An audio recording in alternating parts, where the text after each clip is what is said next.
Went down Scuttle hole on ladder to reach body, Atlanta Georgian. Wednesday, April 30th, 1913. Previous to Watchman Newt Lee's testimony, 3 police officers who were called to the pencil factory when Mary Phagan's body was found testified. Their testimony, with the exception of such parts as were unfit to print, follows. W.T. Anderson, police call officer on duty Sunday morning, was first witness. We went over in an automobile to the pencil factory, and the Negro took us into the cellar where the body was found, he said. Anderson told of the location of the Scuttle hole, from which a ladder led to the basement, and of the location of the body. At the foot of the ladder I did not find anything, he went on. On the left of the basement is a partition part of the way, forming a room. The body was at the lower end of the partition, a few inches from the partition and about 6 feet from the outside wall of the building. Her head was toward the front of the building. She was lying on her face. The cellar was very dark. I did not see the body until I reached it. There is a toilet on the opposite side of the basement, on the right side next to the boiler. There was rubbish, shavings, and the like. I did not see any white trash lying about.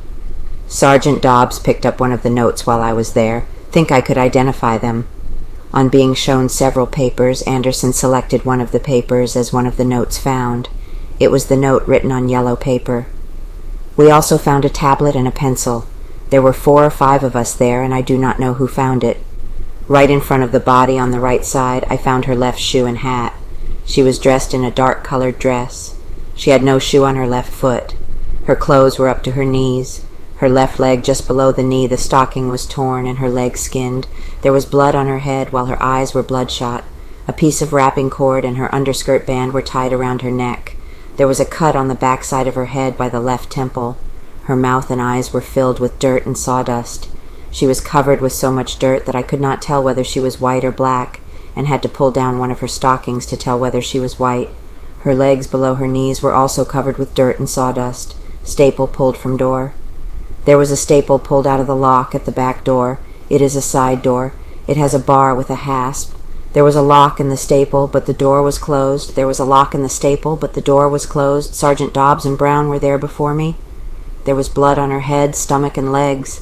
I had a flashlight with me. The watchman had an ordinary lantern, the globe of which was smoked. It did not give much light. It was about 25 or 30 feet from Negro's toilet to where the body was lying.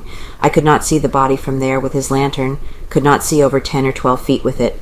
She had on a white underskirt. Her head was in line with the corner of the partition. A flashlight would have shown the body. It struck me that she would have been too far behind the partition for the lantern light to show her, what Negro thought at first. The Negro watchman told me when he saw the body at first he thought someone had placed something there to scare him. He said he did not go down there very much, going down that time to the toilet. I questioned the Negro at length. He said the toilet and basement was for Negroes. After questioning the Negro, I called Frank at his residence but could not get him. I then called Mr. Haas of the National Pencil Company. One of the women members of the family talked to me. Sergeant Brown instructed me to call some of the head men of the pencil company. Officer Anderson identified the clothing worn by the girl when he found her in the basement. He was then dismissed. Officer Anderson was called in again and asked to identify the dead girl's clothing. In answer to a question, he said the girl's stocking supporters were unfastened. Q.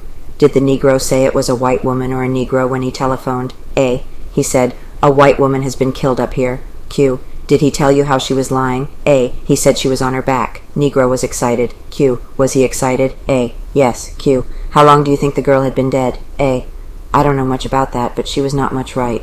Q. Were there any signs of a scuffle? A. Behind where she was lying there were evidence of a struggle. We found a bloody handkerchief 7 or 8 feet from the body. Q. Did you see a handbag? A. I did not. I did not see any evidences of her pay envelope. Q. What kind of investigation did you make? A. The first thing we did was to look for the left shoe. We did not make any investigation on the second floor.